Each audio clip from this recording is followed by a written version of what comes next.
¿sí?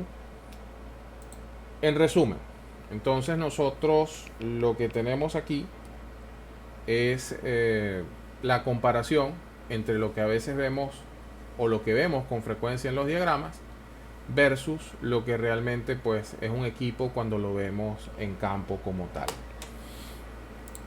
Vamos a continuar. Cuando nosotros estábamos en la universidad, para los amigos acá que están recién en la universidad, muchas veces nos dibujaban algo, creo que era así, llegaban y salían, ¿no? Y un intercambiador de calor.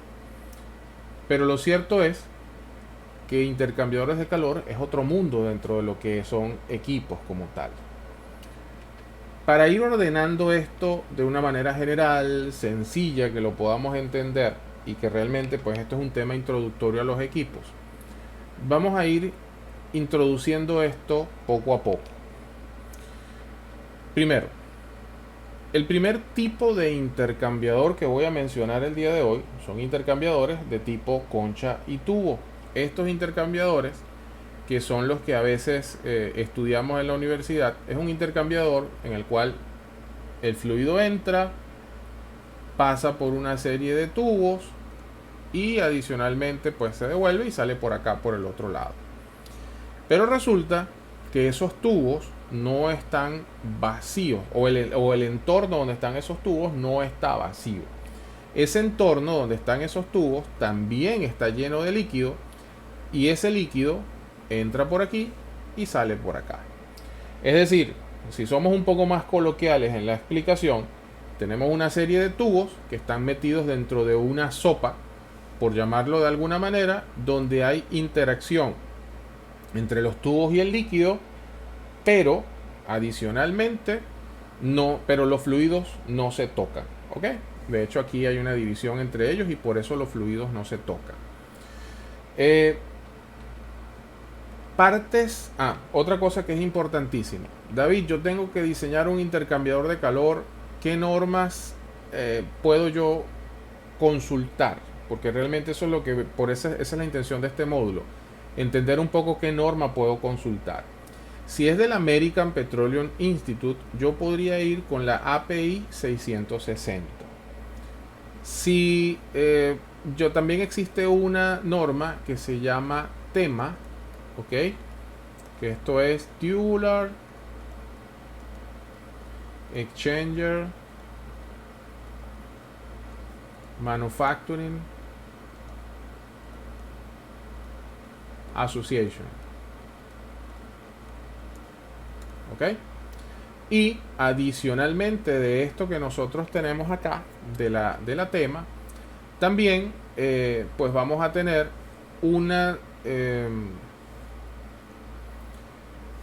organización que se llama HTRI, ¿ok? Existe un software con el mismo nombre, pero realmente esto es una organización donde allí, esto es Heat Transfer, creo que es así, Research Institute, ¿ok? Entonces, estas organizaciones, algunas de ellas, y bueno, hay otra referencia también que es la GPCA, que también nos da información, pero esta información es muy ligera realmente. Esta es un poquito más precisa. No es que esta no sea real, pero esta sí nos da mucho más detalle de los equipos.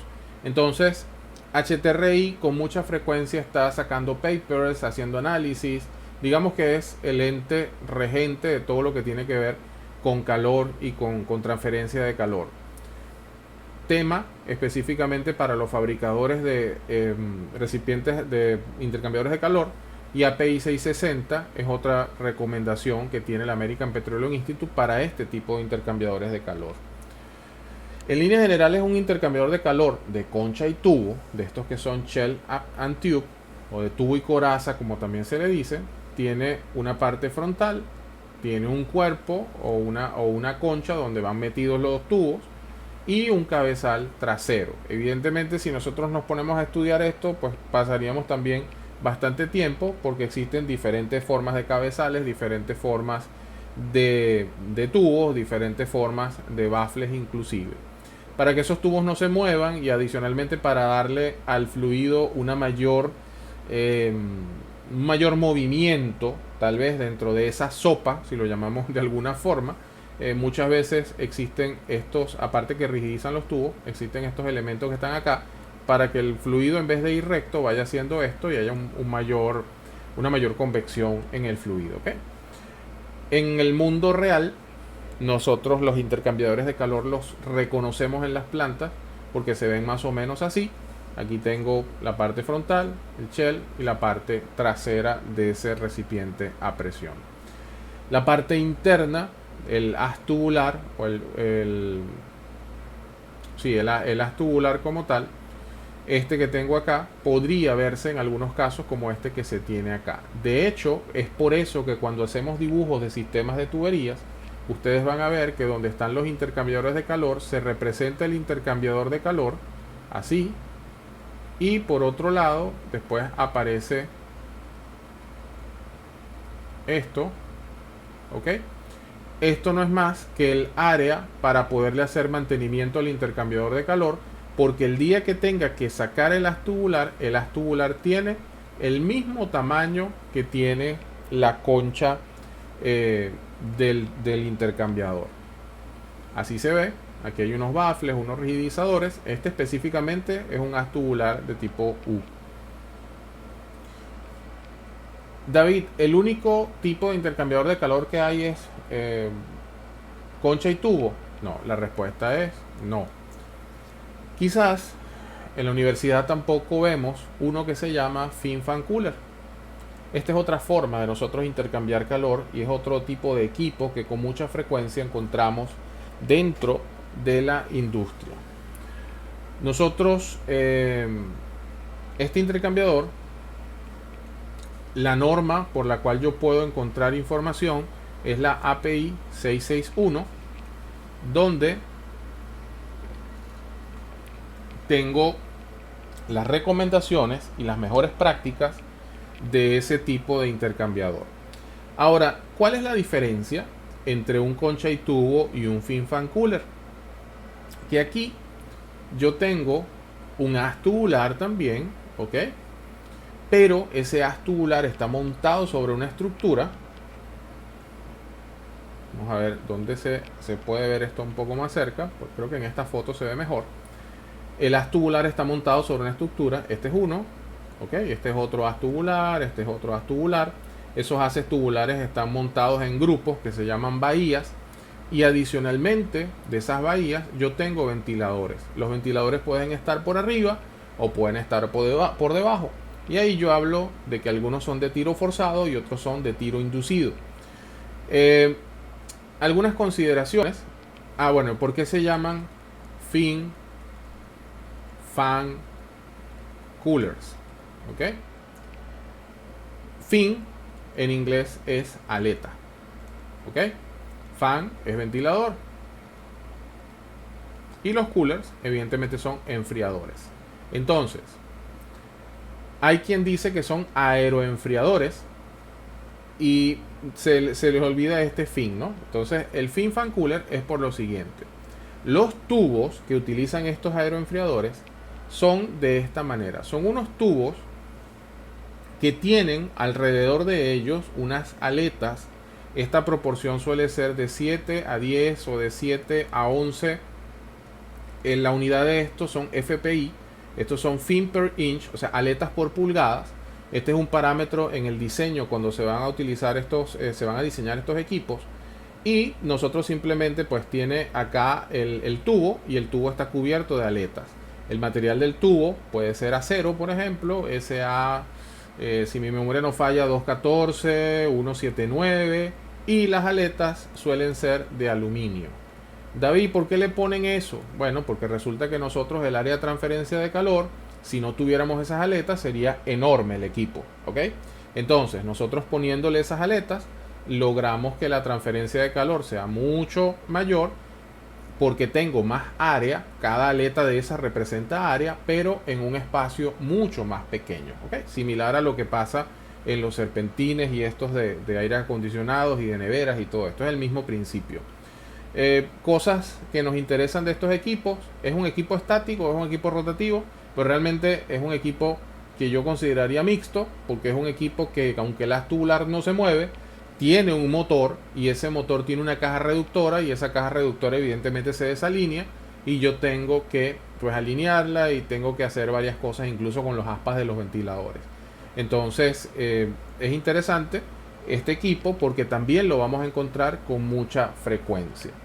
David, que yo estoy en una planta y yo voy a diseñar y yo necesito saber cuáles son las características de un equipo. Pues hay otro concepto que ustedes también deberían manejar, y es el concepto de los nameplate. Cuando yo estoy en un área, cuando estoy en un equipo, y adicionalmente quiero saber qué tipo de equipo es y cómo se diseñó y en qué año lo hicieron, debería el equipo tener algo como esto que se conoce como nameplate.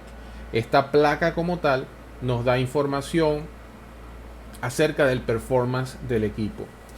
En una oportunidad me tocó trabajar con uno de estos equipos. Se habían perdido todas las hojas de datos, toda la información de ingeniería. Solución: ir a campo, montarse en el equipo y empezar a ver dónde está la plancha, para entonces tomar la información en teoría de ahí para hacer la simulación del dispositivo. Esto era lo que les decía, ¿no? En algunos casos el motor se conecta directo a los aspas. En algunos otros casos hay un hub y esto se conecta por acá a través de correas de transmisión, si es que yo quiero que varíe la velocidad del ventilador. En algunos casos el ventilador está por delante o por detrás. En este caso no es por delante o por detrás, sino por arriba o por debajo de los ventiladores. En este caso está en configuración vertical, y esto es lo que se conoce como tiro. El tiro forzado o el tiro inducido depende de la ubicación de los ventiladores como tal. ¿Hay preguntas hasta acá? ¿Se ha entendido un poco lo que hemos seguido? Como estamos hablando de equipos, hablamos de recipientes a presión, mencionamos intercambiadores de calor de concha y tubo, mencionamos ahora aeroenfriadores o fin fan coolers, y vamos a cerrar tal vez la clase del día de hoy con un poquito hablar acerca de lo que son tanques de almacenamiento. En este curso que nosotros estamos viendo, como estamos concentrados un poco más hacia lo que es el drafting y hacia lo que son proyectos más grandes, digamos que los equipos más grandes los encuentro principalmente, o no principalmente, pero una de las industrias que maneja equipos de gran tamaño es la industria petrolera, evidentemente, ¿okay? No es la única, ni son los únicos equipos de tamaño grande que vamos a tener en el mundo, pero sí es cierto que, por ejemplo, si yo estoy trabajando a lo mejor con agua y es una plantita pequeña, no voy a tener la magnitud de un tanque de acero como estos que podría manejar dentro de la petrolera. Cuando voy a hablar de tanques, si alguien tiene curiosidad, una de las normas que me sirven de referencia es la norma API 650. Y aquí es donde ustedes van a escuchar dentro de este mundo: oye, pero son tanques API. Si son tanques API es porque generalmente deben cumplir con esta norma. ¿Usted puede construir un cilindro de planchas? Sí, pero la diferencia es que si no cumple con esta norma, nadie le va a asegurar esa planta o nadie va a confiar en eso que usted construyó. Los tanques API 650 se construyen más o menos así, donde nosotros tenemos una serie de planchas. Esto que tenemos acá es una plancha, ¿ok? Evidentemente esa plancha tiene una curvatura, y cada una de esas planchas, a través de un proceso de soldadura, se va uniendo y se van solapando una sobre otra. Cada nivel de planchas se conoce como anillo, y entonces es capaz, uno dice, por ejemplo, este tanque tiene 1, 2, 3, 4, 5, 6, 7, y creo que por aquí pareciera tener 8 anillos, ¿ok? David, ¿todos los tanques son soldados? No. Hace mucho tiempo, de hecho esta foto creo que la tomé en uno de estos campos Anaco, San Joaquín. Esto es una planta muy vieja, y no los había visto la norma, porque hay normas como por ejemplo la API 12D, la API 12F, son normas que ya han salido de circulación. Pero decía un jefe que tenía que evidentemente que estas normas salen cuando en Estados Unidos de repente salía petróleo en una granja o en cualquier sitio, y pues como allá si eres dueño del petróleo que sale en tu terreno, pues era una forma rápida de construir un tanque, era siguiendo un tanque predeterminado, bien sea apernado o soldado, ¿ok? Entonces aquí pues son otras normas de diseño, pero ya casi no están en uso.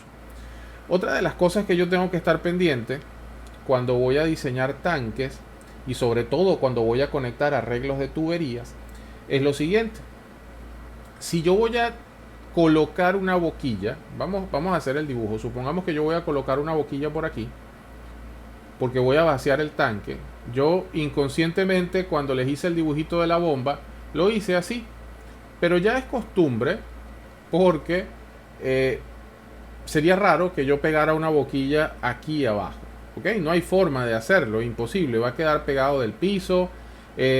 Para que yo tenga una boquilla en la parte de abajo del tanque, no sé, el tanque tendría que estar montado en una estructura y yo colocar por aquí abajo una válvula. Total es que si yo no monto el tanque sobre una fundación, ya el tanque no es API 650. ¿Ok? Entonces, basado en eso, yo siempre voy a tener un volumen muerto o un volumen imbombiable que no voy a poder sacar del tanque, a menos que drene el tanque con unas mangueras o con unos vacuums. Entonces, la capacidad que tiene un tanque no es lo que realmente se dice que tiene. O si yo necesito un tanque de una capacidad específica, siempre voy a tener que hacer uno un poquito más grande, porque hay un área, en todo caso, que siempre va a estar remanente, como esta que tengo aquí, y la capacidad neta de trabajo, o el networking capacity, este que tengo acá, es donde realmente yo voy a almacenar fluido. ¿Ok?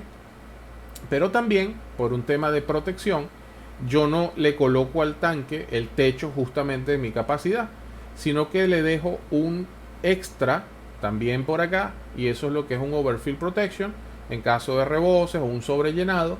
Es decir, que esta área y esta área que yo tengo aquí, e incluso un área que en algunos casos se deja por encima del techo por un tema de análisis de terremotos, termina siendo el tanque mucho más grande que la capacidad que yo tengo allí. ¿Ok?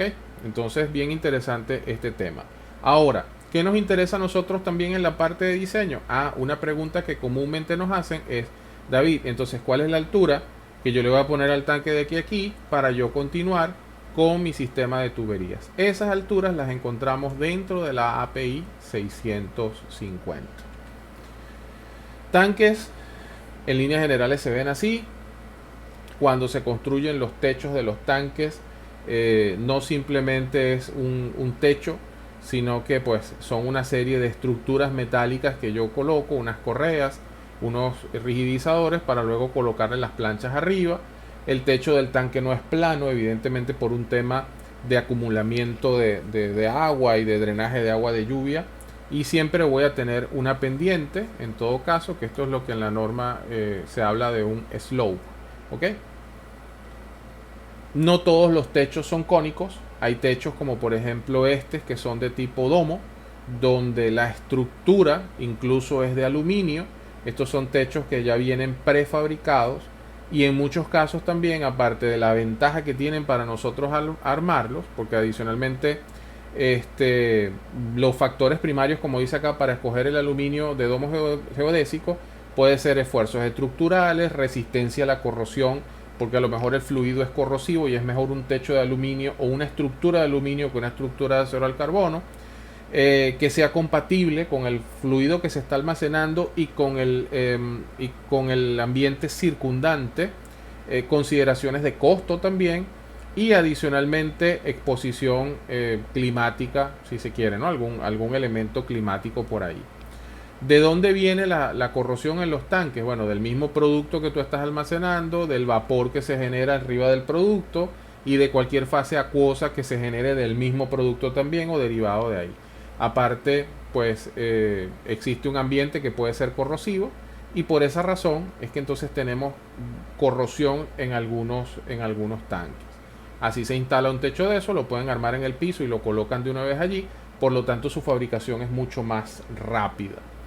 Y no siempre, que yo les decía que a veces en algunos casos nosotros dejamos una altura extra, Y alguien podría decir, bueno, pero ¿qué pasa con esa altura extra si yo bombeo, si yo coloco gasolina, por ejemplo? Pues evidentemente la gasolina va a mermar por aquí, y es por eso que se colocan cubiertas internas flotantes. Es diferente a un techo flotante, ¿ok? Esas cubiertas internas simplemente es una lámina que sube y baja con el fluido, cuya función es aislar la superficie del fluido con el entorno circundante por un tema de evaporación. Aún así, siempre hay merma porque estos sellos no son completamente herméticos, pero pues la cubierta sube y baja directamente con el tanque. En otros casos, el techo del tanque sube y baja con el fluido. Es diferente a la cubierta interna flotante porque en este caso el techo es fijo y la cubierta es lo que sube y baja. Y en este caso es el techo completo el que sube y el que baja. ¿Por qué ponen unos y por qué ponen otros? Va a depender mucho del fluido. Hay una norma incluso del Ministerio de Ambiente, creo que te dice hasta dónde colocas uno y hasta dónde colocas otro. Diseñarlos no es nada sencillo, hay que tener allí unos análisis de flotabilidad. No es muy sencillo el cálculo de esto, ¿ok? César, ¿tienes una duda?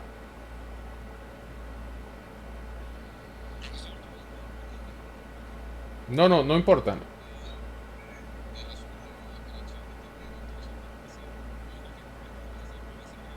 Sí, sí, la clase se está grabando. No hay problema, César. Perfecto. A su orden. Muy bien. Ok, entonces tenemos nosotros acá, pues evidentemente que esto sube y baja con el fluido. Les decía que no es igual una cubierta interna que un techo flotante. David, ¿y todos los tanques dentro de las plantas son API 650? No, la respuesta es no. Yo puedo tener tanques, como por ejemplo un tanque que sea de agua, donde una norma para manejar agua, por ejemplo, es la AWWA, American Water Works Association. Yo puedo también tener tanques, en el caso de los tanques para almacenamiento de combustible. Probablemente habría que evaluar acá si las personas que tienen tanques de combustibles realmente cumplen con esta norma. Y en este caso, si mi memoria no falla, esto es UL o FM 142. Voy a buscar el número exacto de la norma, no lo recuerdo con claridad. Pero estos tanques no son API 650. Y la razón por la cual no son API 650 es porque no están apoyados directamente sobre el piso. ¿Ok? Sí, creo que es UL 142, es la norma de tanques de almacenamiento de combustible. Y en algunos casos también hay tanques dentro de la misma API 650, pero hay un apéndice para tanques pequeños. Y bueno, y puede ser utilizado para diseñar estos tanques. Continuando con el vocabulario que vamos a utilizar nosotros dentro de este curso, pues manhole es un hueco que yo utilizo para pasar. De hecho, como el nombre lo indica, no es como un hueco hombre, una cosa así, es algo que utilizo para pasar con las personas o que para que las personas pasen. Y adicionalmente, pues también sirven como bocas de limpieza. Con respecto a esta introducción, pues, hasta acá quería mencionarle un poco lo que son equipos de este estilo, porque nos va a dar una visión un poco más general cuando hagamos los ejercicios de tuberías. ¿Alguna pregunta, alguna inquietud hasta acá? ¿Se ha entendido todo? ¿Están ustedes en línea todavía por ahí? A ver, vamos a ver un sí en el chat.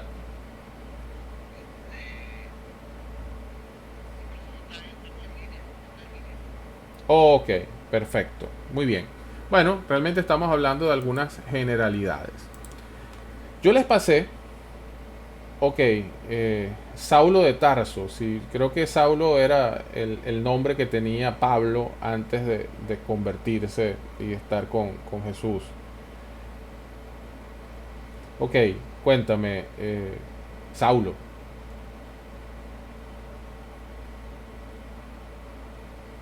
¿Tienes para conectarte o por acá por el chat?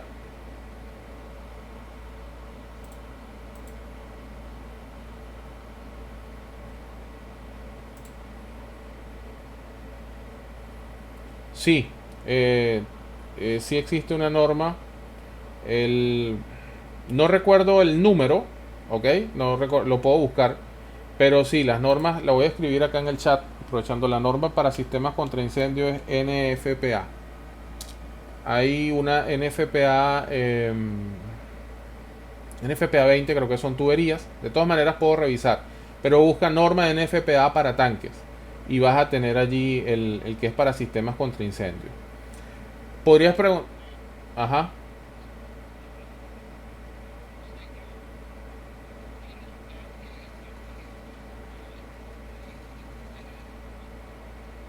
Bueno, usualmente si tú estás dentro de la industria petrolera, estás dentro de norma PI 650. ¿Ok? No es común que tú vayas a utilizar tanques API 650 para cualquier otro servicio, porque evidentemente es costoso. Son tanques que para tú tenerlos, eh, para tú lograr el estándar API 650, pues evidentemente necesitan ciertas características. Y por otro lado, recuerda que cuando tú haces estas, cuando tú construyes un tanque bajo una norma, también los planos se certifican con una persona que está certificada bajo norma API 650. Esto es un inspector que te puede costar, por ejemplo, un inspector ASME te puede costar entre 80 a 100 dólares por hora. ¿Ok? Esa es una persona que evidentemente pues estudió mucho, se certificó, un examen que debe costar a lo mejor como entre 800 mil dólares para certificarse. Por lo tanto, pues también como ese esfuerzo fue bastante costoso y digamos que bastante con bastante tesón, también son bastante costosos los servicios de estas personas que están certificados. Estos inspectores, en este caso te estoy hablando de inspectores ASME, pero también tenemos inspectores API que pues evidentemente no te van a dejar que un tanque, si tú quieres saber si está certificado, pues mira, dame los planos de ese tanque, dame los estampes de ese tanque y hay una persona que firmó haciéndose responsable de que todo lo que está allí se cumple en función de lo que establece la norma. ¿Ok? Pero dentro de las petroleras generalmente van a ser API 650. La otra pregunta que puede hacer alguien es, ajá, y si no lo hacen API 650 y viene alguien y dice, no, yo puedo construir un tanque mejor que ese, probablemente sí lo pueden hacer, pero recuerden que las plantas están aseguradas y las empresas aseguradoras van a pedir ciertos requisitos basados en normativas internacionales y una de esas normativas internacionales evidentemente pues es esta API 650 esta específica pues que les estoy mencionando para el caso de tanque, como para los recipientes ASME sección 8, como para los intercambiadores API 610 y así sucesivamente. ¿Alguna otra inquietud? ¿Alguna otra pregunta?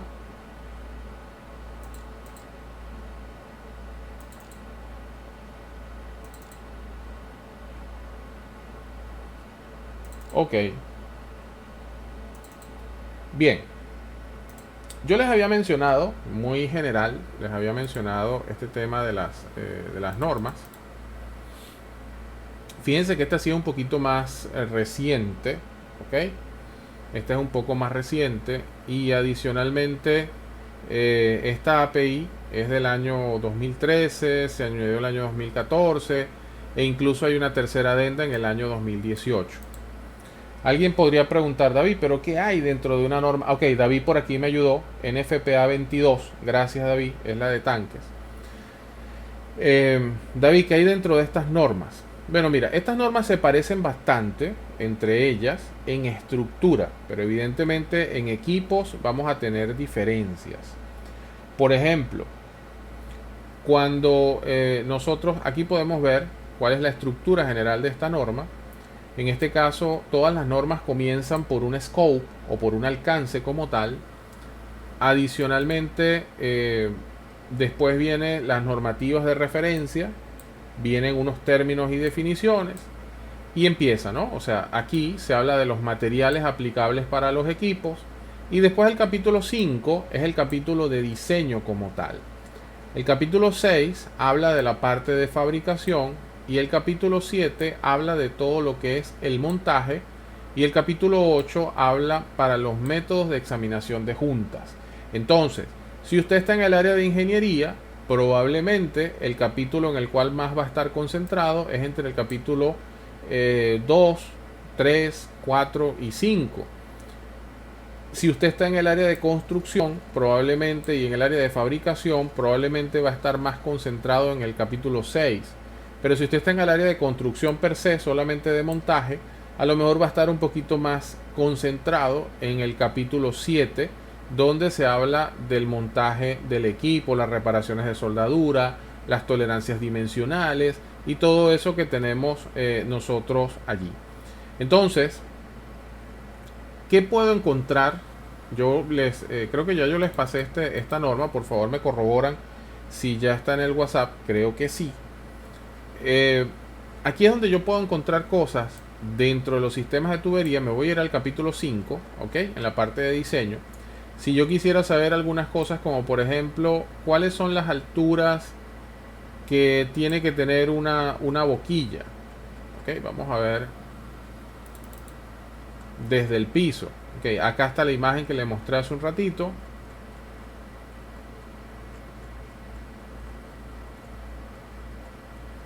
Entonces, vamos a ver por aquí.